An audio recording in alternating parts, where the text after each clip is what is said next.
अष्टाध्यायी जगन्माता यस्य चित्तात् समुत्थिता वेदानामुपकाराय तस्मै पाणिनये नमः। सदाशिवसमारम्भां तथा पाणिनिमध्यमाम् अस्मदाचार्यपर्यन्तां वन्दे गुरुपरम्परां वन्दे गुरुपरम्परां वन्दे गुरुपरम्पराम्। ॐ अ इ उण् ऋल् ऋक् ए ओङ् ऐ औच हयवरट लण न्यमंगणनम जभै गडदश जब गडदस खफ छ ठ थ च ट तौ कपै श श सर हल इति माहेश्वराणि सूत्राणि। माता जी के चरणों में प्रणाम। आप सभी को प्रणाम।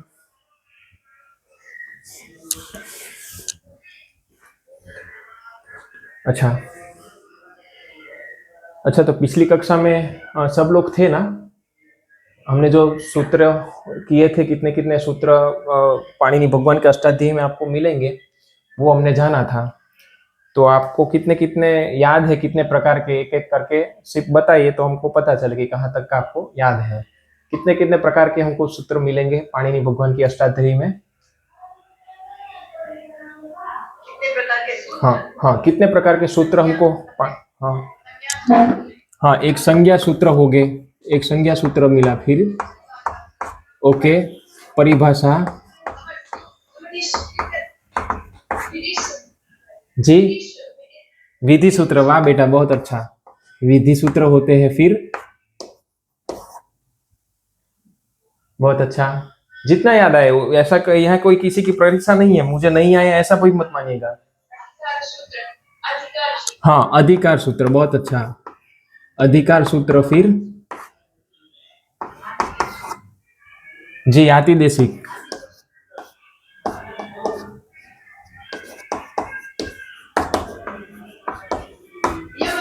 हाँ, नियम सूत्र, नियम सूत्र, ठीक है। और एक भी आता है, वो आता है निषेध सूत्र। निषेध सूत्र भी आता है एक, हमने बहुत जल्दबाजी में, वो रह गया हमारी जल्दबाजी में।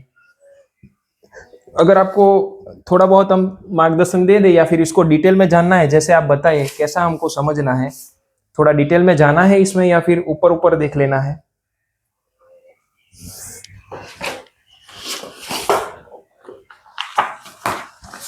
क्योंकि ये जो सूत्र है ना, ये इतने प्रकार के सूत्र को आप समझे बिना अष्टाध्यायी को समझ ही नहीं पाएंगे।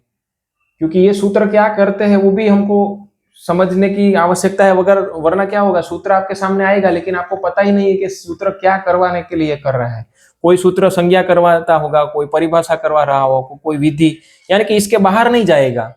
जो भी सूत्र होगा वो इतने में से कहीं ना कहीं वो बैठा होगा। तो पहले तो आपको वो पकड़ना पड़ेगा कि सूत्र कहाँ, इसमें से कौन से अर्थ में वो अपना कार्य करने वाला है, इसमें से कौन से जगह पे वो बैठ के कार्य करने वाला है। वो अगर समझ में नहीं आएगा तो आगे के कार्य की तो बात ही अलग है। इसलिए ये थोड़ा प्रारंभिक लेवल पर हमको, ऐसा जरूरी नहीं इसमें बहुत डिटेल में चले जाइए, क्योंकि इसमें डिटेल में जाएंगे तो और बहुत कुछ आता है इसमें। वहां तक तो इतना डिटेल, बहुत अंदर तक तो मैं भी नहीं गया हूँ, लेकिन ऊपर ऊपर का जितना हमको जरूरत है समझने के लिए, उतना जरूरी जानना जरूरी है। तो एक एक करके हम थोड़ा बहुत लेते चलते हैं। फिर आपको ये आपकी इस बारे में जो भी आपकी जो भी होगी कंफ्यूजन, वो दूर हो जाएगी। तो पहला है संज्ञा। तो देखो, संज्ञा है ना, उसमें तीन चीज ध्यान रखनी है। कोई भी जो संज्ञा होगी ना, यानी कि संज्ञा का अर्थ क्या होता है आप बताइए, हमने समझा था उस हिसाब से। संज्ञा का अर्थ क्या होता है?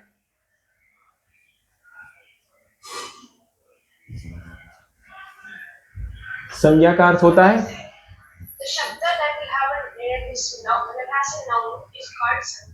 यस,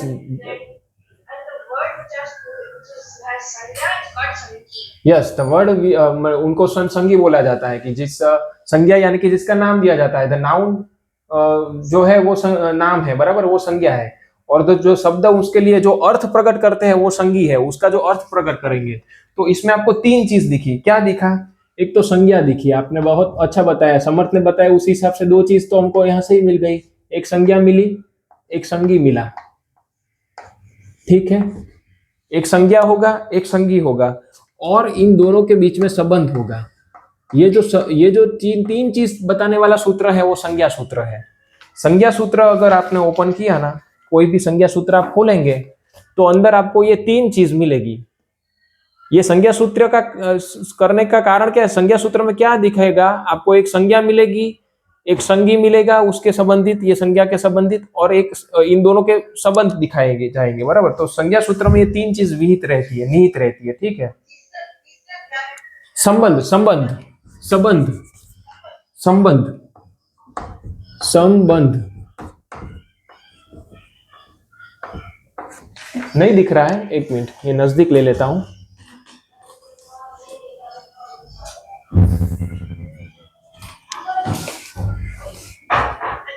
दिखा क्या? ओके, तो तीन होगा चीज, या संज्ञा होगा, संज्ञी होगे और संबंध होगा। संज्ञा संज्ञी के बीच संबंध कहने के लिए यही संज्ञा सूत्र बनाए जाते हैं।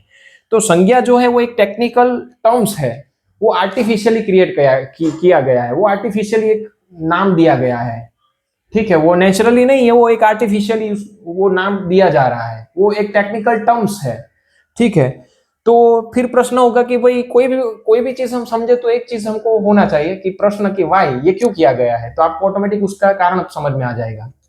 तो इसमें भी प्रश्न पूछेंगे कि भाई संज्ञा क्यों की जा रही है, कोई चीज का नाम क्यों दिया जा रहा है, तो उसका एक प्रश्न, एक ही शब्द में उसका आंसर है कि भाई लाघव, लाघव, पूरे शास्त्र को लाघव करने के लिए, पूरे शास्त्र को छोटा करने के लिए, पूरा शास्त्र जो बड़ा होने, बार बार एक ही चीज बताया जाए कि अ ए ओ करो, या फिर ऐ औ ऐ आ ऐ औ करो, ऐसा बार बार बोलने से अच्छा है कि मैं डायरेक्ट बोल दूं कि वृद्धि करो, गुण करो, टी में ये कार्य करो, ठीक है, उपधा में ये कार्य करो, तो ये सरल हो जाता है।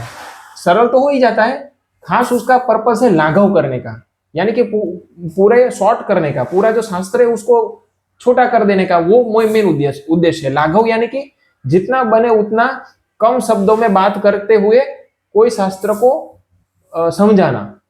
तो पाणिनि भगवान जो बात 2 मात्रा में हो रही है तो 2.5 मात्रा का उपयोग नहीं करेंगे, जो बात जो 3 मात्रा में हो रही है तो 3.5 मात्रा का प्रयोग वो नहीं करेंगे, तो उसको लाघव करने का, एक एक मात्रा बचाते हुए पूरे शास्त्र को कम करना। तो संज्ञा का देने का कारण भी वही है कि भाई उसको लाघव करना है पूरे शास्त्र को।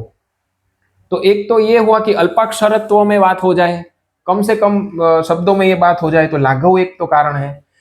दूसरा कि जो संज्ञा है वो आर्टिफिशियली जो बनाई गई है संज्ञा, तो पाणिनि भगवान के समय में भी कुछ संज्ञा ऐसी थी जो बहुत सारे आगे के जो व्याकरण आचार्य थे उनके द्वारा भी बनाई गई थी। संप्रासरण है, सॉरी, ये जो अलग अलग जो संज्ञा थी ऐसी पहले की, जो संप्रदान करके थी, फिर अपादान, संप्रदान, वैसी जो संज्ञाएं थी वो पहले से चली आ रही थी, तो उनका भी उन्होंने स्वीकार किया ही है। पाणिनि भगवान ने जो आगे से जो व्याकरणाचार्य ने जितनी भी कोई संज्ञा ऐसी थी जो चल रही थी वो संज्ञा का तो उपयोग किया ही है। उसके अलावा अपने शास्त्र में उसने जो भी संज्ञा की है ना, वो बड़े बड़े नाम नहीं देंगे, ठीक है, वो इस तरीके का जो संप्रदान, अपादान, ऐसे बड़े बड़े नाम नहीं देंगे, तो उन्होंने जितना बने उतना छोटा छोटा नाम दे दिया, घ, घू, घी, पी, ऐसे छोटी छोटी संज्ञा बनाते हुए उसने अपने नाम दिए, तो वो भी संज्ञा में आते हैं, लेकिन आर्टिफिशियली वो क्रिएट किए गए नाम है, ठीक है। तो ये 3 चीज आपको उसमें मिलेंगी। और दूसरा हमको ये जानना है कि ये जो संज्ञा की गई है उसका अर्थ है कि संज्ञा बनाया है तो कोई कुछ पर्पस है उसका। तो या संज्ञा, ठीक है, सा फलवती, ऐसा एक व्याख्या है इनकी कि जो भी संज्ञा की जा रही है वो इसलिए की जा रही है, द संज्ञा is being done the because the reason is there should be some purpose, कोई पर्पस है तभी तो ये किया जा रहा है। तो या संज्ञा सा फलवती, कुछ फल है, कुछ कारण है, कुछ पर्पस है, तभी ये दिया जा रहा है। तो वो संज्ञा दी जा रही है क्यों? क्योंकि कहीं पे उसका उपयोग है। तो इसलिए ये संज्ञा में आपको 3 चीज मिलेगी। एक मिलेगी संज्ञा, यहाँ पे जो मिली वो संज्ञा मिलेगा सूत्र में, संज्ञा सूत्र में संज्ञा मिलेगी कि जिसकी संज्ञा हो रही है, जो नाम दिया जा रहा है वो कुछ नाम दिया गया होगा टेक्निकली टर्म्स, या फिर हम बोले जो है एक कृत्रिम मतलब आर्टिफिशियली क्रिएटेड नाम दिया गया होगा। एक होगा संगी, कि वो नाम देते ही आपको क्या बोध होगा, ये अर्थ हुआ, ये नाम हुआ तो ये अर्थ हुआ, कि क्या अर्थ आपके मन में प्रकट होगा। और तीसरा है कि ये संज्ञा प्रदेश, संज्ञा प्रदेश, यानी कि देखो जो भी, मान लो कि हम कोई भी बच्चे का जन्म होता है, या फिर मेरा ही नाम लो, चलो मेरा नाम जो है खोड़ीदास है, वो खोड़ीदास है, वो मेरा नाम है, वो संज्ञा हुई, मेरी नाम की संज्ञा खोड़ीदास हुआ। तो जब भी मान लो कि मेरा नाम नहीं रखा जाता तो क्या होता, मेरा नाम अगर खोड़ीदास नहीं रखा जाएगा होता, तो मान लो कि आपको मेरे को बुलाना है और दूसरे पर्सन को कह के बुलाना है कि आपको खोड़ीदास महोदय को बुलाना है, ऐसा बोलेंगे, या फिर वो वहां पे है उसको बुलाओ, तो आपको क्या बोलना पड़ेगा कि वो दुबले पतले से है, उनको बुलाओ, उसके बाल ऐसे है, इसके कान ऐसे है, उसका नाक ऐसा है, ऐसे ऐसे वो दिखते हैं, इनको बुलाओ। आपको इतना कितना सारा ज्यादा कहना पड़ता है कि भाई वो दुबले पतले से है, ऐसे है, लंबे है, नाक इसका इतना बड़ा है, या फिर कान ऐसे है, बड़े बाल है उसके कितने हैं, ऐसे, वो मतलब अलग अलग वेरिएशंस आपको बता के फिर बुलाना पड़ता ना। और उससे अच्छा कि मेरा इस शरीर का, इस जो हाड़ मांस से बना हुआ ये जो मेरा शरीर है, उनका नाम रख दिया खोड़ीदास, तो जैसे ही अभी आप दूसरे आदमी को बोलना पड़ेगा तो आपको कुछ कहना नहीं पड़ेगा कि वो लंबे है, दुबले है, फिर उसकी आंख ऐसी है या बाल ऐसे है, इसको बुलाओ, ऐसा नहीं कहना पड़ेगा। आपको सिर्फ इतना ही कहना पड़ेगा कि खोड़ीदास को बुलाओ, तो मेरा जो ये हाड़ मांस का जो शरीर है वो वहां आके खड़ा हो जाएगा, वो समझ पाएगा कि कौन किस की बात हो रही है। तो वो यहाँ पे ऐसा ही है कि संज्ञा यानी कि नाम दिया जा रहा है, संज्ञा यानी कि उसका अर्थ हमारे सामने प्रकट होता है। जैसे कि मेरा खोड़ीदास नाम देते ही अर्थ आपके दिमाग में क्या आता है, ये मेरा हाड़ मांस का ये शरीर आपके दिमाग में दिख जाता है। तो ये जो मेरा शरीर है वो संगी है और नाम मेरा खोड़ीदास है। उसी तरह से गैया में भी होता है, गैया एक नाम है, और जैसे ही गैया में बोलता हूं तो आपके दिमाग में कोई गाय नाम का वर्ण नहीं आता है, आपके दिमाग में वो गैया आती है जो वहां पे शरीर धारण करे किए हुए बैठी है, तो वो हुआ संगी।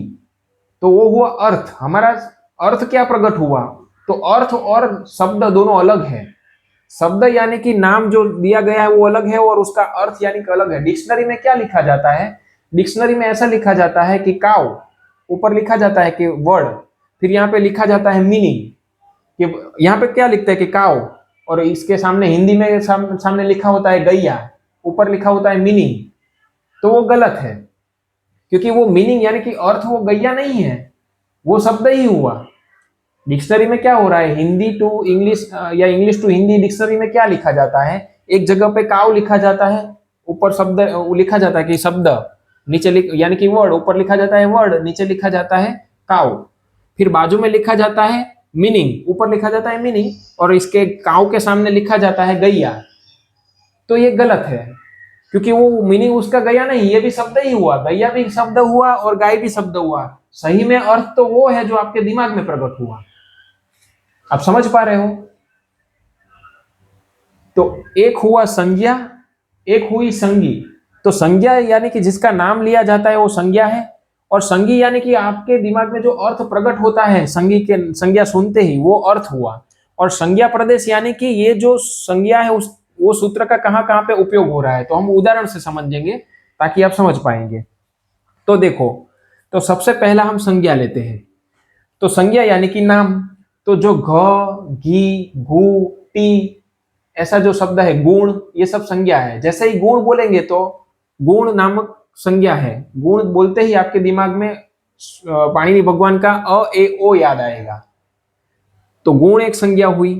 वृद्धि एक संज्ञा है, कि वृद्धि करने को बोला जाएगा तो आप समझ ही जाएंगे कि हमको आ, ऐ और औ, ये तीनों में से कोई एक होने वाला है, तो ये संज्ञा हुआ। ठीक है, फिर आगे जाते हुए एक चीज समझनी है कि जहां जो संज्ञा है वो अपने आप में अर्थ प्रकट नहीं करती है। संज्ञा से आपको वो पता नहीं चलेगा कि क्या करना है, संज्ञा से कोई अर्थ प्रकट नहीं होगा। यानी कि मैंने बोल दिया कि टी या गुण, तो इससे आपको सिर्फ उसे कोई अर्थ प्रकट नहीं होगा। गुण ठीक है, वो गुण मतलब करना क्या है, विधि क्या करनी है, वो यहां से नहीं होती है। सिर्फ संज्ञा वो आपको इतना बताएगा कि भाई ये कुछ नाम है, बस उतना ही। वो आगे जाके कोई और अर्थ प्रकट नहीं करेगी, ठीक है। तो कोई कोई संज्ञा ऐसी थी जो पहले से चली आ रही थी, जो पाणिनि भगवान ने यूज रखी है एज इट इज। कोई कोई संज्ञा भगवान ने खुद क्रिएट की, पाणिनि भगवान ने। और कोई कोई संज्ञा ऐसी है जो हम नेचुरल लैंग्वेज में यूज करते हैं, वैसे भी यहाँ पे कुछ है। तो वो सब संज्ञा को अन्वार्थ संज्ञा या फिर महासंज्ञा भी कहते हैं।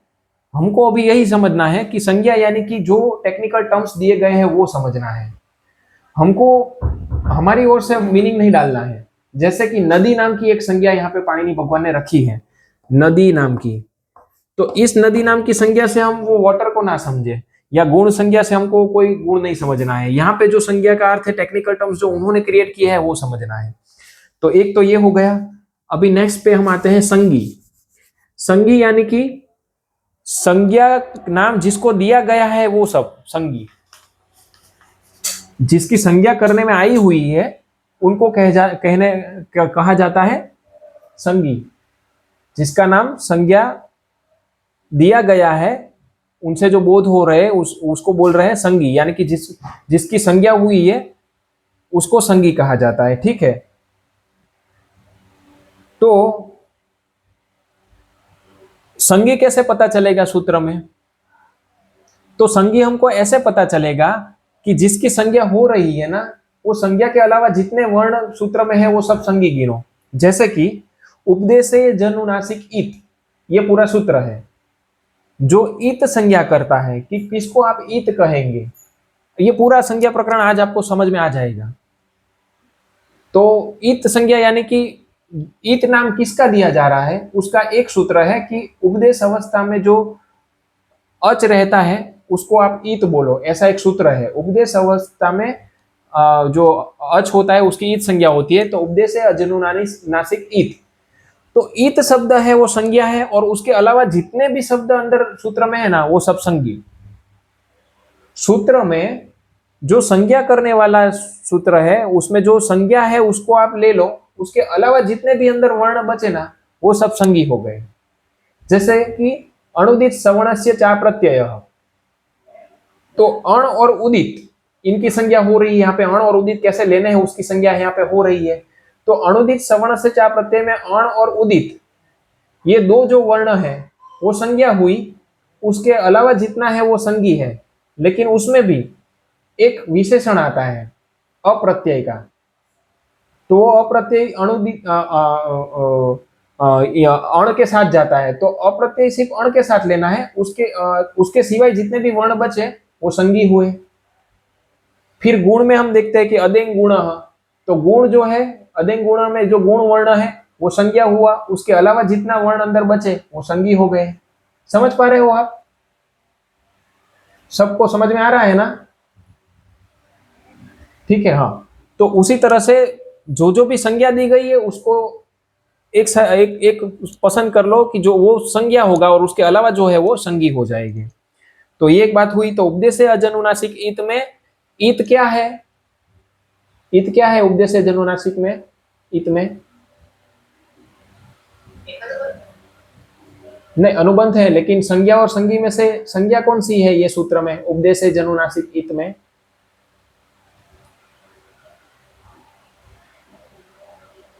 उपदेश जनुनासिक इत ये सूत्र में, हाँ, इत संज्ञा है। और उसके अलावा जितने उपदेश है अज अनुनासिक ये जो वर्ण हुए वो क्या हुई? वो संज्ञी हुए, ठीक है। उसी तरह से अभी आगे चलते हैं। इसमें अभी होगा संज्ञा प्रदेश, यानी कि ये जो सूत्र है, जो भी सूत्र आपने संज्ञा सूत्र जो भी बनेंगे वो सूत्र कहाँ कहाँ पे एप्लीकेशन है उसकी, कहाँ कहाँ पे उसका उपयोग हो रहा है, उसको बोला जाता है संज्ञा प्रदेश। जिस तरीके से हम देखते हैं कि लोप नाम की संज्ञा है, ठीक है। लोप जो है अदर्शन लोप, वो सूत्र हम लेते हैं अदर्शन न लोप, ये एक सूत्र है। तो लोप की संज्ञा कर रहा है ये सूत्र अदर्शनम लोप, कि लोप आप किसको बोलेंगे कि जो दिखता है फिर जो है लेकिन दिखता नहीं है उसको अदर्शन बोला जाता है। वो जो वहां पे है स्थित लेकिन हमको दिखता नहीं है उसकी लोप संज्ञा होती है, ऐसा वो सूत्र है अदर्शनम। सूत्र का नाम है अदर्शनम लोपः, ये सूत्र है एक। ये सूत्र लोप संज्ञा करता है। क्या करता है? लोप संज्ञा। तो इस सूत्र में लोप, इस जो सूत्र है उसमें से संज्ञा कौन सी है आप बताइए हमें। हमने समझा उसी हिसाब से इस सूत्र में संज्ञा कौन सी होगी? हाँ, लोपः जो है वो क्या है? वो संज्ञा हुआ। इसके अलावा जो बचा ये, तो ये क्या हुआ? हाँ, ये हो गया संज्ञी। ये दो हो गया। अभी संज्ञा प्रदेश यानी, संज्ञा प्रदेश यानी कि ये सूत्र का एप्लीकेशन जहां पे आएगा, लोप नाम की संज्ञा का उपयोग जहां पे आएगा उसको बोलेंगे संज्ञा प्रदेश। तो जैसे कि एक सूत्र आएगा तस्य लोपः, एक सूत्र आता है इस संज्ञा में, अंतिम सूत्र यहां पे आता है। तो ये जो सूत्र हुआ तस्य लोपः, एक विधि करवा रहा है कि जो नाम हमने ईत रखा था ना उसका लोप कर दो, ऐसा एक सूत्र है। ये आपने पढ़ा ही होगा। तो ये तस्य लोपः सूत्र है ना, वो संज्ञा प्रदेश हो गया। अदर्शन लोप नाम की संज्ञा का संज्ञा प्रदेश क्या हुआ? तस्य लोपः। फिर एक सूत्र आएगा लोपः साकल्यस्य। एक दूसरा सूत्र है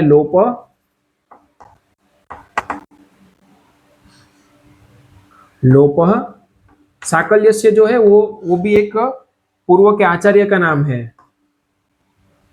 कि उनके मत अनुसार, जो मैंने बताया ना कि उनकी भी प्रक्रिया को यहाँ पे पाणिनि भगवान ने स्वीकृत की है। एक दूसरा सूत्र ये हुआ लोपः साकल्यस्य। तो यहाँ पे भी संज्ञा जो है वो तो हमको पता है, ये लोप नाम की संज्ञा है, अदर्शन नाम का उसका संज्ञी है। और संज्ञा प्रदेश, इस लोप सूत्र का संज्ञा प्रदेश कौन सा है, यहाँ पे भी वो कार्य कर रहा है ना, लोप सूत्र एप्लीकेशन यहाँ पे भी आ रही है। तो लोपः साकल्यस्य जो है वो संज्ञा प्रदेश हुआ, ये लोप नाम की संज्ञा का। समझे आप? सिंपल सा अर्थ है कि ये सूत्र लोप नाम की संज्ञा वाला जो सूत्र है उसकी एप्लीकेशन कौन कौन से सूत्र में हमको प्राप्त है? तस्य लोपः, लोपः साकल्य से, जहां जहां पे भी लोप वर्ण आएगा वहां पे ये हो जाएगा, तो वो उसका हो गया संज्ञा प्रदेश। उसकी एप्लीकेशन, उसका यूसेज, जो संज्ञा हमने नाम पढ़ी थी उसका अर्थ क्या हुआ? अभी आपको पता चला होगा कि संज्ञा नाम क्यों दिया जा रहा है। संज्ञा नाम इसीलिए दिया जा रहा है कि जब यहाँ पे आपको करना कि कहा जाए कि तस्य लोपः, उसका लोप कर दो, तो आप समझ जाए कि लोप का अर्थ अदर्शन करना है, अदर्शन करना है मुझे ये।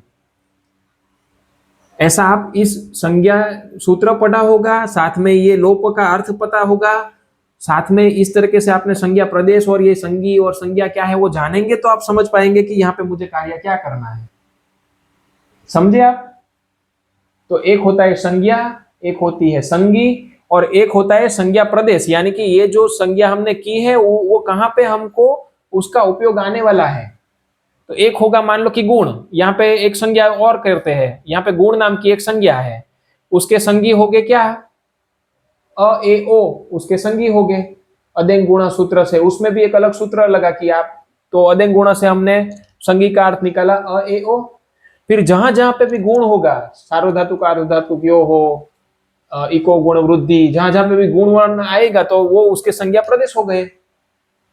समझे? उसी हिसाब से वृद्धि में आएगा, वृद्धि नाम की संज्ञा होगी, फिर आ आई औ उसका अर्थ होगा, संज्ञी होगा। और जहां जहां पे भी वृद्धि, मुझे वृद्धि आएगा वगैरह, जो जो भी सूत्र आएगी वो उसके संज्ञा प्रदेश हो गए। तो या संज्ञा सा सा फलवती, जो जो भी संज्ञा है उसका फल ये सब है। ये फल दिलाने के लिए हमको ये संज्ञा करनी पड़ी, ताकि बार बार हमको रिपीटेशन ना करना पड़े और शास्त्र को लाघव करवाया जाए। तो मूल कारण उसका लाघव करने का, सिद्धांत के कारण लाघव करना है, इसी कारण से ये संज्ञा करवाई गई है।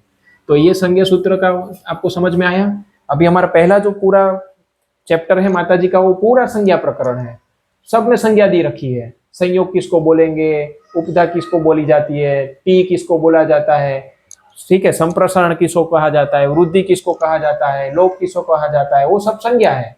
तो पूरा पहला प्रकरण हम आगे पढ़ेंगे, उससे पहले ये थोड़ा थोड़ा समझ लेते हैं। इसलिए तो एक संज्ञा का हमारा पूर्ण हुआ।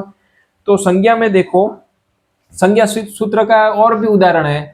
आप 1-3-2 पाणिनि भगवान का सूत्र पाठ निकालो, 131 उपदेशे जनुनासिक इत निकालो। थोड़ा बहुत ही ले लेते हैं, डिटेल में हम ईद संज्ञा करेंगे प्रकरण हिसाब से, क्रम वाइज जाएंगे, तब आपको ज्यादा समझ में आएगा। हमको जल्दबाजी नहीं है, हमको पूरा समझ के जाना है। तो 1, 3, 2 पहले अध्याय का तीसरा पाद का दूसरा सूत्र, भुआदेव धातुओं के नीचे। अब मिला सबको?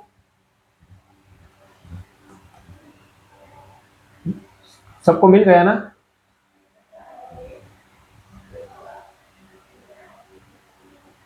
उपदेश जनुनासिक ईत मिला ना? ओके। तो उपदेश जनुनासिक ईत, तो इसका अर्थ क्या हुआ कि ये भी ईत संज्ञा कर रहा है। कैसे? ये क्या कह रहा है कि उपदेश अवस्था में जो अच होते हैं, अनुनासिक अच, ठीक है, मुख नासिका वचनो नासिक, तो वैसे जो अच है, कैसे अच? जो अनुनासिक है और उपदेश अवस्था में। तो फिर यहाँ पे प्रश्न होगा, उपदेश कौन किसको कहेंगे? तो आदि आदि उच्चारण, जो पहली बार जो उच्चारण किया गया है, किसके द्वारा? तो बोले कि हमारे त्रिमुनि के द्वारा, क्योंकि ये त्रिमुनि व्याकरण है। तो हमारे तीनों आचार्यों ने जो हमको उपदेश दिया है उसको ही हम आदेश कहेंगे। मेरे जैसा सामान्य व्यक्ति या हमारे जैसे सामान्य लोग बोलेंगे उसको कभी आदेश नहीं कहेंगे। ऐसे आदेश आप उपदेश देने वाले तो बहुत सारे लोग हैं। हमारे लिए उपदेश कौन सा है? हमारे लिए उपदेश वो है जो पाणिनि भगवान ने बताया है, जो कात्यायन मुनि ने बताया है, जो पतंजलि ऋषि ने बताया है। तो उपदेश अवस्था में यानी कि इन लोगों ने जो उपदेश दिए हैं, तो प्रश्न होगा कि वो दो लोगों ने क्या उपदेश दिए हैं?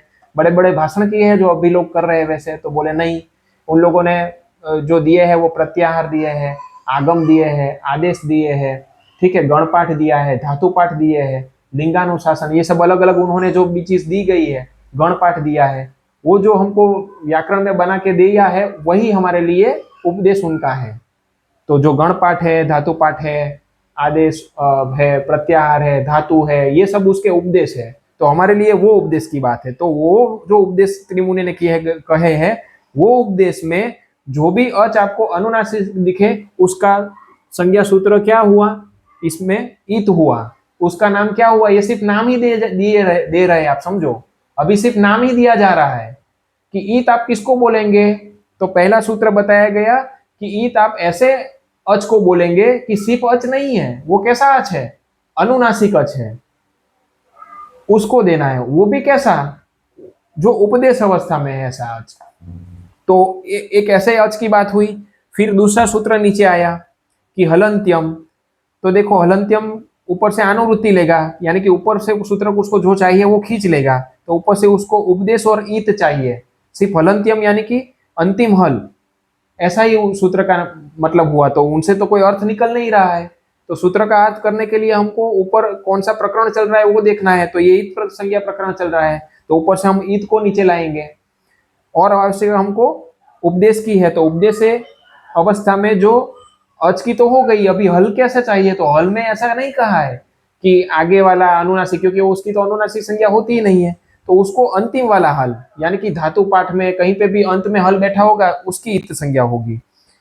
जैसे कि कोई भी प्रत्यय होगा, धातु होगा, वो अलग अलग सब है, उसमें धातु की बात हो रही, क्योंकि ऊपर लिखा है भुआदयो धातवः। तो धातु में भी हमको ये आपको ऐसी धातु मिलेगी हलंत्यम में।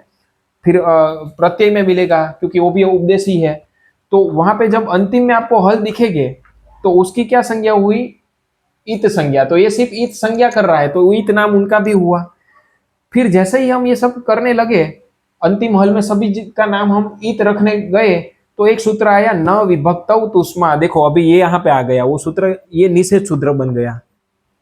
अभी ये ईत करने वाला संज्ञा सूत्र चल रहा था, तो तुरंत अभी क्या आया? न विभक्तौ तुष्मा। तो जो सूत्र हो रही विधि को निषेध कर दे, नहीं करना है ऐसा स्टॉप करवा दे वो विधि को, तो वो सूत्र को कहा जाता है निषेध सूत्र। कौन सा सूत्र? निषेध सूत्र। तो ये जो न विभक्तौ तुष्मा है वो कौन सा सूत्र है? वो निषेध सूत्र है। कि जो विधि ईत संज्ञा की चल रही थी कि कैसे अच को आप ईत कहेंगे, कैसे हल को आप ईत कहेंगे, वो ईत कर रहा था, वो नाम की विधि कर रहा था। तो अचानक ये न विभक्त हो, तो आगे न आते ही निषेध सूत्र, इसको निषेध सूत्र बोलते हैं। कि जहां पे वो न शब्द दिखे आपको, या फिर कोई भी कार्य करने के बाद उसको स्टॉप करवाने की विधि करे, तो वो निषेध सूत्र हुआ। तो निषेध शब्द का अर्थ अभी समझ में आ गया। निषेध सूत्र शब्द यानी कि निषेध सूत्र यानी कि वैसा सूत्र की जो विधि हो रही है उसका वो निषेध करवा दे, उसको वो प्रोहिबिट करवा दे कि अब ये कार्य यहाँ पे आपको ये पूरा प्रोहिबिट कर दिया गया है कि यहाँ पे ये कार्य नहीं करना है। पूरी ये इत संज्ञा करने के लिए यहाँ पे ना ही बोल दिया। तो न विभक्तौ तुष्मा यानी कि न विभक्तौ यानी कि जो विभक्ति में स्थित, तुष्मा यानी कि तू यानी कि हम जान रहे हैं, तू यानी कि त थ द ध न श और म, ये तीनों का, या कि तुष्मा यानी कि मकार, तकार त थ द ध न सकार और मकार, ये आपको जब भी विभक्ति में स्थित दिखे और कहाँ पे अंत में, क्योंकि हम हलंत की कर रहे थे ईद संज्ञा, तो वो हलंत में अंत में हमको विभक्ति में भी अंत में स्थित होते हुई दिखी, तो बोले वहां पे आपको नहीं करना है, ऐसा वो बता रहे हैं। जैसे कि सूप और तिंग जो दो है ना, उसको विभक्ति कहा जाता है। तिप तस्जी सिप थस्थ मिप फस्मस्त आताम ज था साताम दम ईट वही मही, ये तिंग प्रत्यय, और सु औजस अम औजस टाभ्याम विस गेभ्याम व्यस गसीभ्याम व्यस गस ओस आम, ठीक है, वो जो सब विभक्ति है वो सुप विभक्ति है 21, तो ये दोनों का नाम विभक्ति है।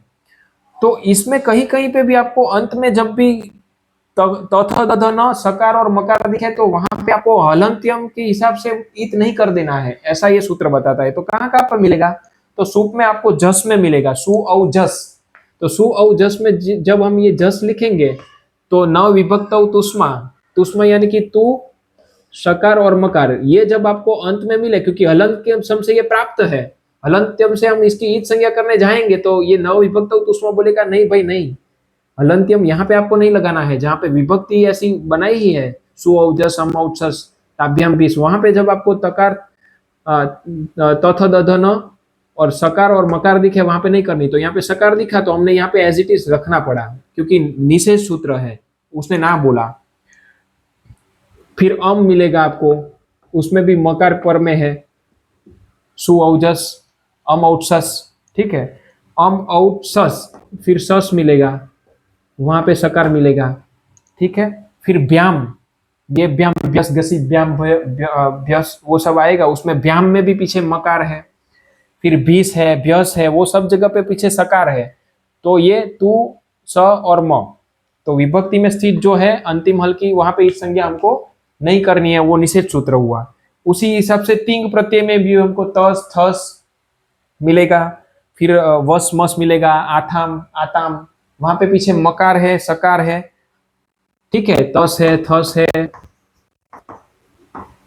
आथाम, वो जो है वहां पे पीछे हमको मकार दिख रहा है सकार दिख रहा है, तो ऐसा करके हमको इत नहीं कर देना है हलंत्यम से। तो न विभक्त तुष्मा हो गया हमारा, हो गया ना, समझ में आ रहा है ना। तो ये सब इत संज्ञा का सूत्र हम कर रहे थे और बीच में एक निषेध सूत्र आया।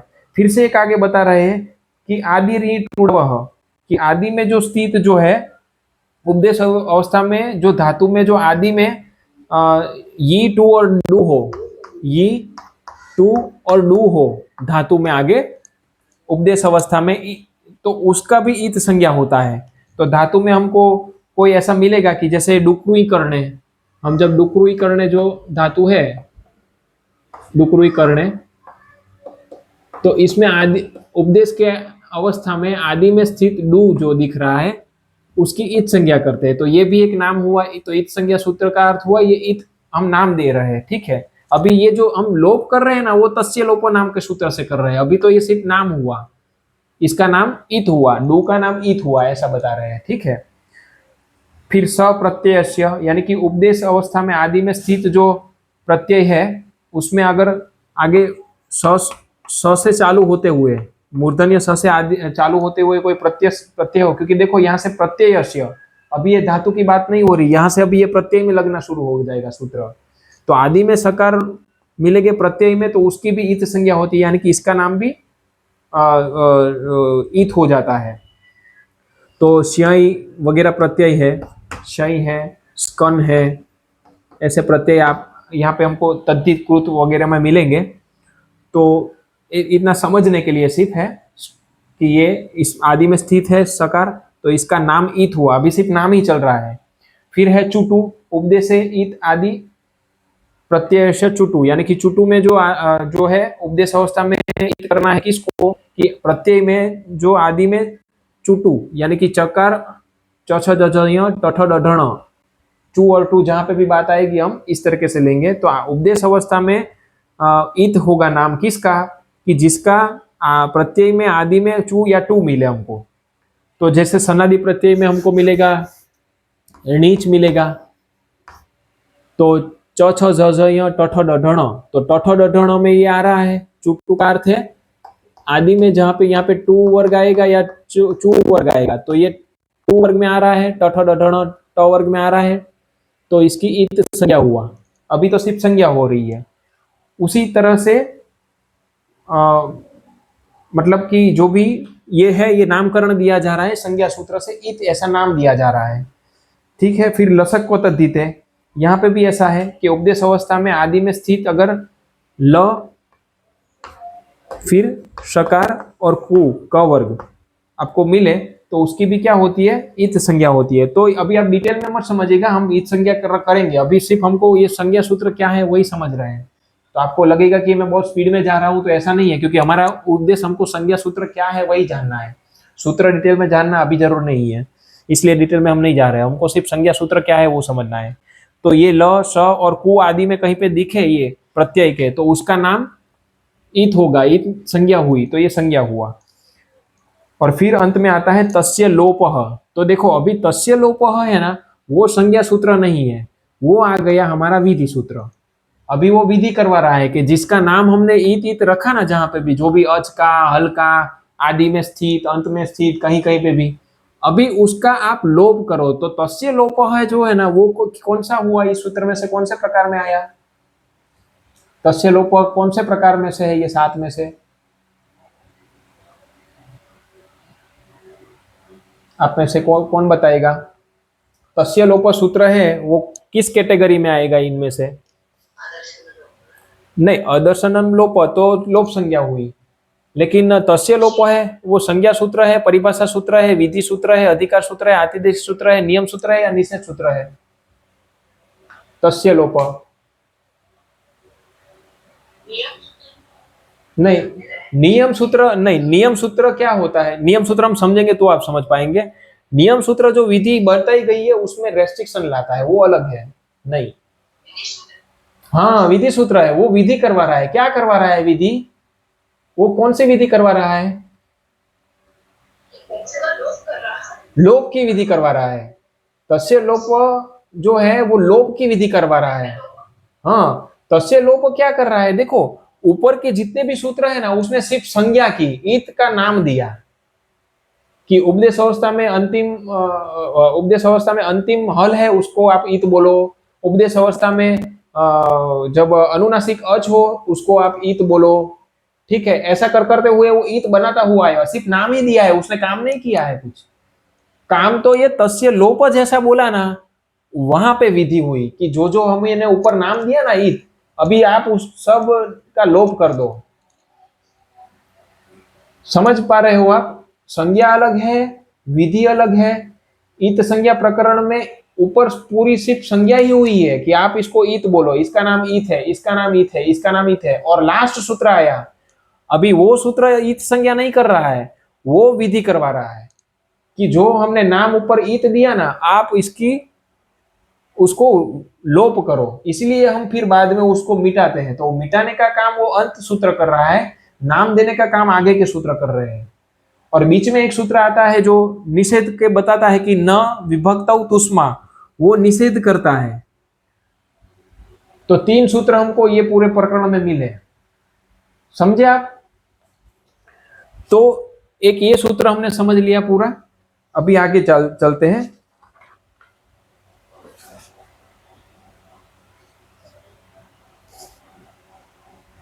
अभी चलते हैं हम ये विधि सूत्र आप समझ पा रहे होंगे। विधि सूत्र यानी कि ऐसे सूत्र कि जो विधि करवाता है। तो देखो तस्य लोप एक लोप नाम की विधि करवाता है।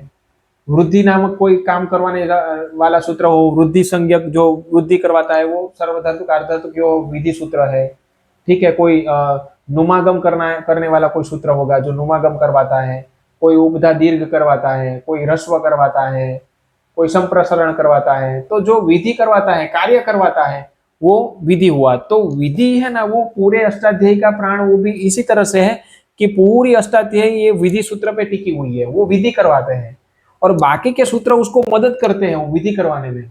जहाँ पे कुछ तकलीफ हुई, संज्ञा संज्ञा प्रकरण को यहाँ पे वो मदद रूप होते हैं। विधि में बोला जाता है कि ये करो, तो हमको संज्ञा से लेना पड़ता है कि ये कर, संज्ञा का अर्थ क्या हुआ। तो ऐसे बाकी के सूत्र उसको सपोर्ट करते हैं। तो विधि सूत्र जो है वो महत्व के रहते हैं, वो कार्य करते हैं। तो वो एक विधि होती है, वो कार्य करते हैं, विधेय विधेय जो विधेय करवाते हैं, कुछ कार्य करवाते हैं। फिर आते हैं अधिकार सूत्र। तो देखो अधिकार सूत्र क्या है। अधिकार सूत्र यानी कि ऐसे सूत्र कि जो टॉपिक या सब्जेक्ट या टाइटल या पूरा पूरे विषय को गवर्न करके रखते हैं। कि जो एक प्रकार का हेडिंग आप समझो कि ऊपर हेडिंग दिया गया है, वो पूरे चैप्टर का हेडिंग है, वो पूरे चैप्टर के नीचे तक वो जाएगा। कोई कोई सूत्र ऐसे होते हैं कि वो सूत्र अपने आप में खुद जहां पे बैठे हैं उसका खुद का कोई अर्थ नहीं होता, लेकिन वो जिसके साथ वो वहां पे चले जाते हैं तब वहां पे जाके उसके साथ लगने के बाद उसका अर्थ प्रकट कर देते हैं। तो स्वदेश फल शून्यत्वेत, अपने जहां पे बैठे हैं वहां पे तो उसका फल कोई है नहीं। जैसे कि हम एक एक देते हैं, देखते हैं काफी सारे ऐसे सूत्र जिसमें है, तो आपको ज्यादा समझ में आएगा उनसे।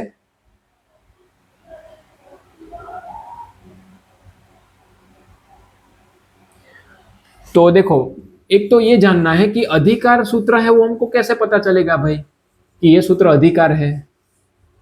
तो पाणिनि भगवान ने उसके लिए उसके पहचानने के लिए एक सूत्र दिया है कि भाई स्वरिते नाधिकार, 1-3-11 का सूत्र है। 1-3-11 स्वरिते नाधिकार, यानी कि जो भी स्वरित चिन्ह से उन्होंने अंकित करते हुए जो भी शब्द दिए होंगे वो अधिकार हो गए। स्वरितेनाधिकार 1311 नंबर का सूत्र है कि जो भी चैप्टर, आप शॉर्ट में इतना समझो कि चैप्टर के ऊपर में हेडिंग है वही स्वरिते थे। आप एग्जांपल से ज्यादा समझ पाएंगे। तो देखो जैसे कि 1423 इसमें सूत्र है कारके। कारके नाम का एक सूत्र है जो है 1423 है, ठीक है। तो कारक नाम का प्रकरण यहां से शुरू होता है, ये उसका हेडिंग हुआ। पाणिनि भगवान क्या करते हैं, बार बार बीच में सूत्र में वो बोलना ना पड़े इसलिए ऊपर उसको अधिकार देते हैं कि अभी ये जो कारक के जो शब्द है ना, आपको 1423 से लेके 1455 तक सभी सूत्र में कारक जा जाके चिपकेगा। कारक है, अभी बार बार बोलने की जरूरत नहीं पड़ेगी। 1423 में कारक बोल दिया, अभी 1423, 1424 से लेके हुए 1455 तक ये कारक ये सब सूत्र में जाके जाएगा। तो ये हुआ अधिकार। समझ में आ रहा है। अधिकार सूत्र यानी कि एक अधिकार बना देते हैं, एक ऐसा एक पहले ही चैप्टर में ऊपर ही बता देंगे ये कारक है, तो उनसे पता चल जाएगा कि ठीक है ये अधिकार है, और उसको स्वरित कर देंगे ताकि उन स्वरित करते ही वो क्या करेंगे, हमको पता चल जाएगा कि ये कारक है, हमको कहां तक ले जाना है। तो वो पूरी व्यवस्था बिठाई है, तो बार बार कारक है बोलना ना पड़े, तो शास्त्र हमारा छोटा हो गया। तो 1423 से लेकर 1455 तक कारक चलेगा। तो इसमें पूरा 3, 4 और 5 तक के अध्याय में ये इस सॉरी ये 4 और 23 से 55 तक वो कारक चलता है। फिर इसी तरह से आता है प्रत्यय। प्रत्यय परश्च आदि उदात्तस्य आदि उदात्तस्य, ऐसा जो सूत्र है आदि उदात्त थर्ड, मतलब प्रत्यय के बाद वो 3 जो आते हैं उसमें ये प्रत्यय और परश्च वो दोनों जो है वो भी एक अधिकार में रख दिए गए हैं। तो प्रत्यय जो सूत्र है 311, ये नंबर का सूत्र है प्रत्यय, ये भी एक अधिकार सूत्र है जो जाएगा 5-4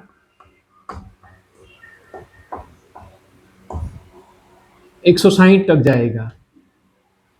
यानी कि बार बार सब सूत्र में बीच में अभी प्रत्यय प्रत्यय बोलने की जरूरत नहीं, 311 में प्रत्यय बोल दिया तो 5 4 160 तक और प्रत्यय चलता रहेगा।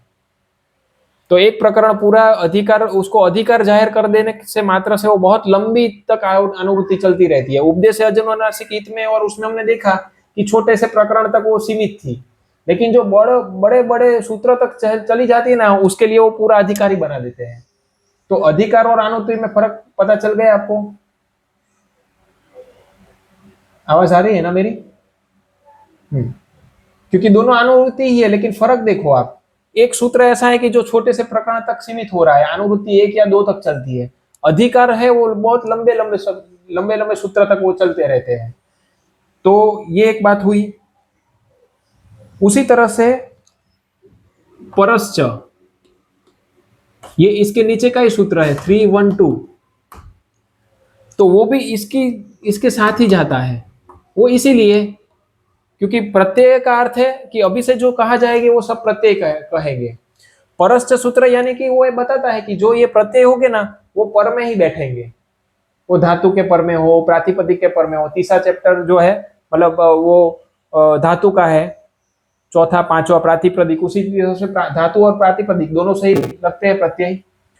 तो प्रत्यय यानी कि पर में लगे, कहाँ पे लगेंगे? तो पर में लगेंगे, इसलिए दोनों का अधिकार सामने एक ही तरह का जा रहा है। देखो यहां तक ही जा रहा है।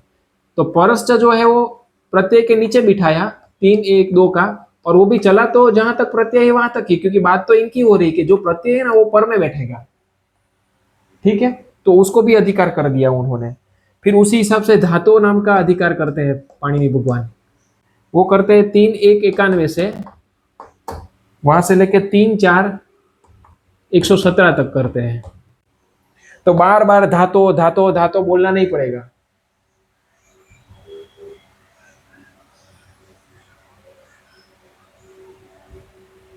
हेलो,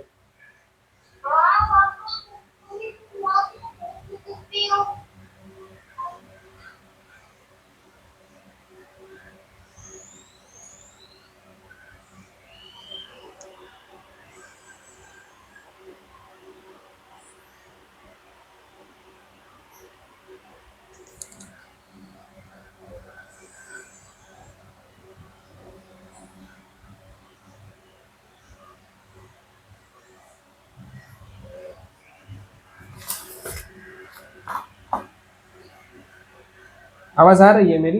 एक कॉल आ गया था। आवाज आवाज आ रही है? हेलो, आवाज आ रही है मेरी? ओके। हाँ हाँ, फिर ओके, एक कॉल आ गया था उसमें इसीलिए। ठीक है, तो फिर उसी तरह से एक दूसरा है सूत्र, लंबा है,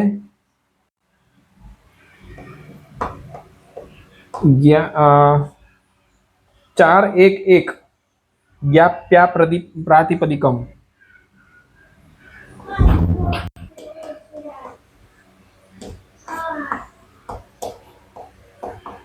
411, ये जो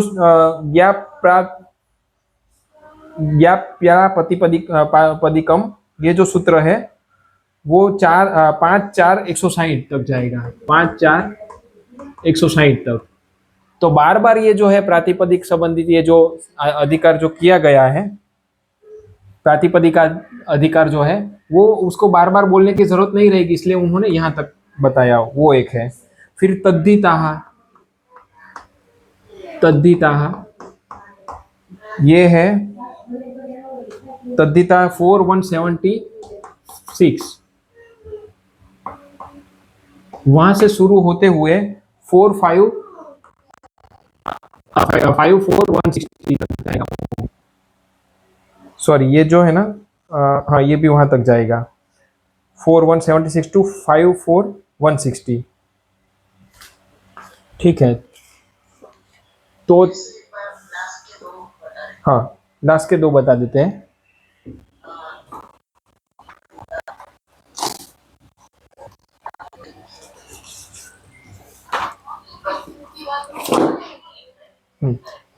एक मिनट, जो लास्ट वाला ये वाला तद्धिता वाला परश्च धातो हो, धातो नाम का जो है वो 3191, वहां से लेके 34117। मैं इसका एक काम करूंगा, इसका मैं फोटो हमारे ग्रुप में शेयर कर दूंगा, पूरा लिख के वो चार्ट बनाया हुआ है, तो आपको ये लिखने की जरूरत नहीं है। अभी इतना ही समझो कि ये कहना क्या चाहता है सूत्र। तो कहने का अर्थ है, फिर उसी तरह से संहिता नाम का अधिकार है। संहिता नाम जो संधि बताता है, हल संधि। तो संहितायाम नाम की जो है, संहितायाम यानी कि संधि, तो वो जो है हल संधि वो 6172 से लेके 6158 तक है। उसी हिसाब से अंगस्य का अधिकार है 641 से लेके 7497 तक चलता है, उसमें अंग अधिकार के सब सूत्र हैं।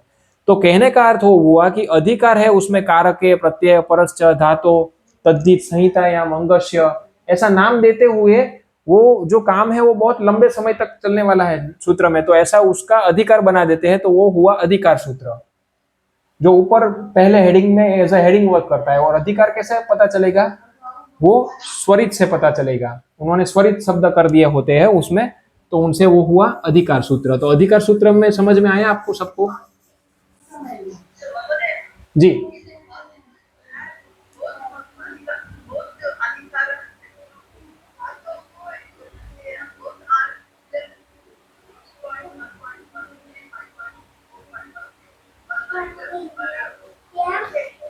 हाँ, हो सकता है। देखो प्रत्यय में ऐसा हुआ है, प्रत्यय और परस्य में देखो 311 में प्रत्यय है और परस्य में वो भी आ जाता है। प्रत्यय है तो 312 में भी प्रत्यय आता है और परस्य भी 1312 में आ रहा है।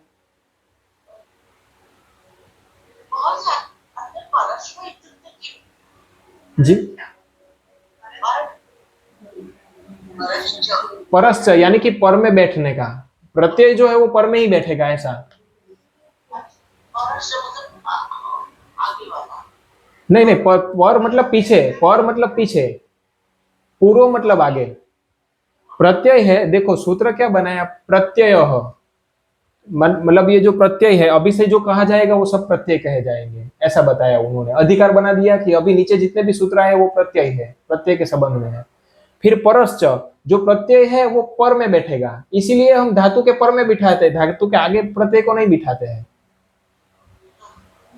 इसलिए वो परश्च बोला। पूर्वश्च बोलते तो क्या होता, तो हम धातु और प्रातिपदिक के आगे बिठाना शुरू कर देते हैं। हम प्रत्यय, तिंग प्रत्यय कहाँ बिठा रहे हैं, तिंग, क्रूत या जो भी हमारे प्रत्यय है सब, वो हम धातु के पर में बिठाते हैं, क्योंकि ये सूत्र परश्च बोला। आप समझ पा रहे हो परश्च क्यों कहा? वो वही परश्च ये है कि प्रत्यय है वो पर में बैठेगा।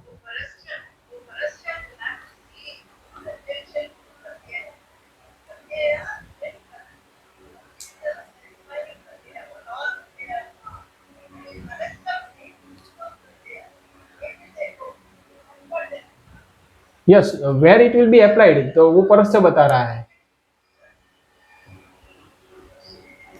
आवाज कम हो रही है।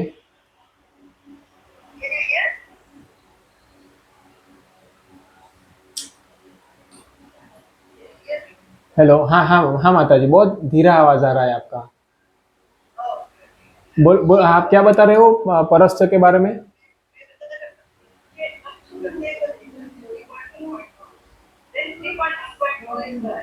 हाँ,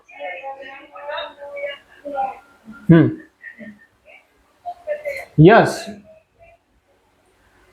यस, परश्च इज प्रोवाइडिंग अस द स्थान where it should be applied, इसीलिए तो हम परश्च यानी कि पर में रख रहे हो वो प्रत्यय को।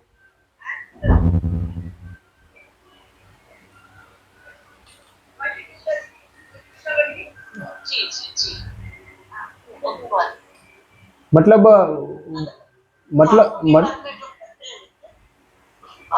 हाँ, प्रत्यय तो जो है वो बताएंगे कि अभी से जो ये प्रकरण है वो प्रत्यय का चलेगा, यहाँ पे जो भी बात चलेगी वो प्रत्यय की चलेगी, यहाँ पे जो भी बता रहे हैं वो सब प्रत्यय है। फिर सेकंड ही सूत्र है या कि परश्च, जो प्रत्यय है वो पर में बैठेगा, इसीलिए हम धातु है उसके पर में प्रत्यय लगाते हैं, नहीं कि उसके आगे लगाते हैं। पूर्व से नहीं कहा, प्रत्यय है वो पूर्व में बैठेगा ऐसा नहीं, प्रत्यय है वो हमेशा पर में ही बैठेगा। इसलिए देखो ये परस्य का अधिकार क्यों किया कि नीचे जब जब भी तिंग आएंगे, कुरुत आएंगे, ठीक है, सनादि प्रत्यय आएंगे, वो सबको प्रत्यय परस्य लग रहा है, तो ये प्रत्यय है और पर में बैठेगा, पर में, वरना वो परस्य का अधिकार नहीं करते तो प्रत्यय तो हमको समझ में आएगा, लेकिन उसका क्या करना है, कहां पे बिठाना है, वो कैसे पता चलता है? तो परस्य को साथ में रखना ही पड़ेगा।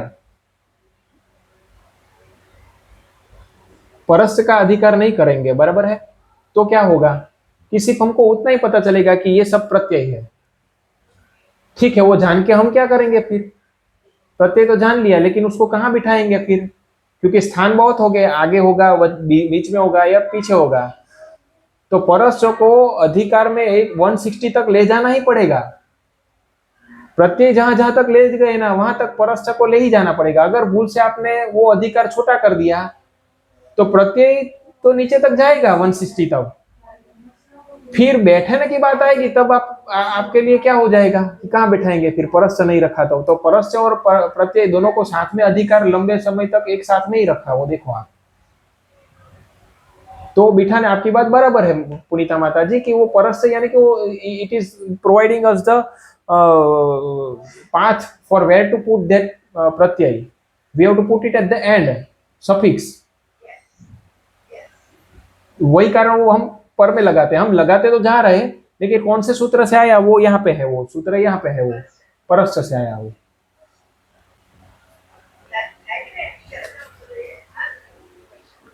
हाँ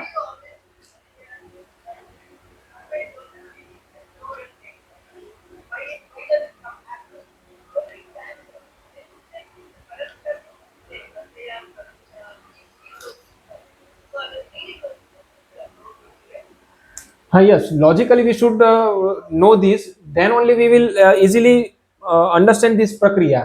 अगर लॉजिकली जाएंगे, जितना मुझे पता है वहां तक मैं बताऊंगा, बाकी मुझे भी कई चीज तो मुझे भी नहीं पता है, तो इसमें भी काफी सारी चीज ऐसी होगी, इसमें भी डिटेल में जो मुझे भी पता नहीं होगी, जब जानेंगे तब जितना जितना जानते जाएंगे उतना उतना आपको बताते जाएंगे। तो वो सब है, यहाँ से ही आया हुआ है, क्योंकि हम प्रक्रिया तो कर रहे हैं, लेकिन थोड़ा बहुत हमको ये समझ में आएगा तो हम कभी भूलेंगे नहीं कि ओके हम ये कर रहे हैं, क्यों कर रहे हैं, वो हमको पता होगा तो हमको आसानी रहेगी, समझने में एटलीस्ट आसानी रहेगी कि हम ये यहाँ पे, क्योंकि प्रश्न तो हमको होना ही चाहिए। अगर हर चीज के लिए उसने एक एक चीज बताई है पाणिनि भगवान ने, तो कहीं ना कहीं तो कोने में पड़ी है, वहां पे हमको ढूंढ के दिखना, लॉजिकली आंसर देना पड़ेगा कि ये कहाँ से आई है। अभी आगे जाके ये जब हम ये सूत्र करेंगे ना, ये वाला, ये परिभाषा करेंगे ना, ये परिभाषा में एकदम लास्ट में लेनी पड़ेगी मुझे, क्योंकि इसमें आपको क्वेश्चन ऐसे हो गए कि अच्छा इतना माइनर तक उन्होंने बताया है कि ये चीज यहाँ पे ही क्यों रखनी है। जैसे कि हम बताते हैं कि चलो सार्वधातुक अर्धधातुक यो हो, हम गुण करते हैं, तो हम अभी सार्वधातुक अर्धधातुक यो हो तो सिर्फ इतना ही बताता है कि गुण करना है, तो लेकिन हम गुण कर रहे हैं उसमें भी अंतिम वर्ण को ही कर रहे हैं, उसमें भी एक को ही कर रहे हैं, अंदर तो कहीं पे वो सब चीज लिखी ही नहीं है। तो उन्होंने लॉजिकली बिठा के रखी है यहाँ पे कि जब मैं कुछ कार्य कहूं तब आपको कौन से स्थान में जाना है, वहां पे कंफ्यूजन हो तो परिभाषा से क्या आएगा, वहां पे स्थान में कंफ्यूजन होगी तो कहां से परिभाषा में से कौन सी चीज आएगी, आदेश में कंफ्यूजन होगी, बहुत सारे आदेश एक साथ में आएंगे तो आपको कंफ्यूजन होगी, तो कहां से परिभाषा में क्या क्या चीज आएगी, स्थान में कंफ्यूजन है तो क्या आएगा, स्थान और प्रयत्न दोनों से कोई चीज मैच ही नहीं हो रही है, तब आपको वो सूत्र को कहां से कंसिडर करना है, वो सब परिभाषा के विषय में आएगा ना, तब आपको इससे डिटेल में पता चल जाएगा कि एक एक सूत्र के लिए उन्होंने सब चीज अंदर रखी है कि ये क्यों हो रहा है, वैसी बात है। फिर उसी तरह से पूर्वोत्तरा सिद्धम देखो आप, 8-2-1 नंबर का सूत्र है पूर्वोत्तरा सिद्धम, वो भी एक अधिकार बना दिया है। पूर्वोत्तरा सिद्धम जो है 8-2-1, 8वें अध्याय के दूसरे अध्याय में पहला पाद पूर्वोत्तरा सिद्धम है, वो अंतिम जहां तक वो पत्ते खत्म नहीं होगी वहां तक के अंत तक का वो सूत्र उसके साथ पूर्वोत्तरा सिद्धम चलता रहेगा अंतिम सूत्र तक। यानी कि ये सूत्र के बाद पूर्वोत्तरा सिद्धम, यानी कि उसके ऊपर के जो सूत्र है उसके लिए नीचे के सूत्र असिद्ध समान है, इसीलिए वो जो भी आप देखेंगे कि मान लो कि 8-4 कितना है, देखो 8 ये जो सूत्र है 8-2-1 है, बराबर, आप निकालो 8-2-1 निकालो, 8 2 1 पूर्वोत्तरा सिद्धम है, उसके नीचे न लोप सुप स्वर संज्ञा तुम दिशु कृति ही, तो उसके साथ भी पूर्वोत्तरा सिद्धम चिपकेगा। नमो ने, उसके साथ भी पूर्वोत्तरा सिद्धम चिपकेगा। इस तरीके से हर सूत्र के साथ एकादेश उदात्ते नोदात्त, उसके साथ भी पूर्वोत्तरा सिद्धम चिपकेगा। स्वरितो वानुदात्ते पदादौ, उसके साथ भी पूर्वोत्तरा सिद्धम चलेगा, चिपकेगा।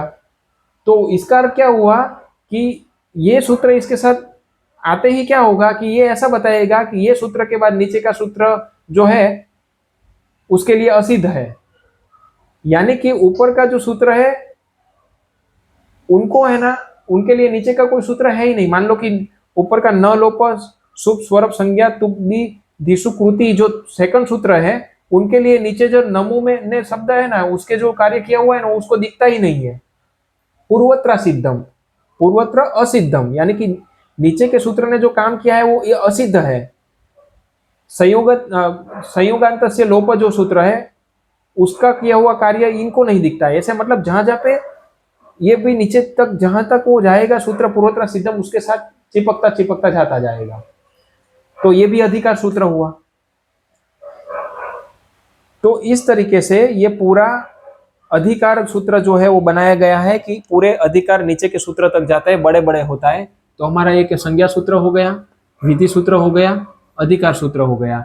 निषेध सूत्र का एक एग्जांपल इनफ है जानने के लिए, ये हमारा हो गया। ठीक है, अभी हमको जानने की जरूरत क्या हुई, एक नियम सूत्र में थोड़ी आपको कंफ्यूजन होगी, वो हम दूर करेंगे नेक्स्ट क्लासेस में। और बाकी रहा हमारा एक अतिदेश, और एक रहा हमारा परिभाषा सूत्र। परिभाषा थोड़ा लंबा चलेगा उस, और वो जितना ज्यादा समझ पाएंगे परिभाषा, उतना आप अष्टाध्यायी को अच्छी समझ पाएंगे। परिभाषा में ही बहुत सारी परिभाषा है, लेकिन ये एक बार परिभाषा समझ गए तो आपके लिए आसान हो जाएगा समझने के लिए, सूत्र समझने में आसानी रहेगी। तो आपका कोई और प्रश्न हो तो, वरना हम पूर्ण करते हैं। वरना बाकी बराबर है, इसमें समझ में आया आज की प्रक्रिया? ठीक है ना जी माता जी? जी पूर्ण करते हैं। अरे धन्यवाद माता जी, आप सभी का आभार जी। हाँ, परिभाषा का हम थोड़ा, भले थोड़ा टाइम लगे, लेकिन परिभाषा में हम सबसे ज्यादा परिभाषा पे फोकस करेंगे, क्योंकि परिभाषा में ऐसे सूत्र है कि स्थान में कंफ्यूजन हो तो कौन कौन से सूत्र आके खड़े हो जाते हैं। जब एक के साथ दो आदेश खड़े हो जाते हैं तो आदेश में आपको कैसे कंसीडर करना है। फिर जब मतलब परिभाषा ऐसी है कि व्यवस्था का अव्यवस्था हो जाती है ना, आपको कंफ्यूजन हो जाती है कि क्या करना है, तब वो आके खड़े होते हैं। तो ये ज्यादा टाइम लेगा, इसमें बहुत प्रकार के रहते हैं। वो हम कल मतलब नेक्स्ट सूत्र में हम ये 3 करवाएंगे। निषेध, फिर ये निषेध सूत्र तो हो गया, नियम, अतिदेश और परिभाषा। उसमें भी सबसे पहले हम अतिदेश नियम करके फिर अंत में परिभाषा करेंगे, क्योंकि परिभाषा कितना वो लेगा पता नहीं है, इसलिए। ठीक है, ओम पूर्णमद पूर्णमिदं पूर्णात् पूर्णमुदच्यते पूर्णस्य पूर्णमादाय पूर्णमेवावशिष्यते। ओम शांति शांति शांति। माता जी के चरणों में प्रणाम, आप सभी को प्रणाम। मुझे जिस गुरु ने पढ़ाया वो जानवी दीदी को भी मैं प्रणाम करता हूँ। धन्यवाद धन्यवाद धन्यवाद धन्यवाद धन्यवाद धन्यवाद।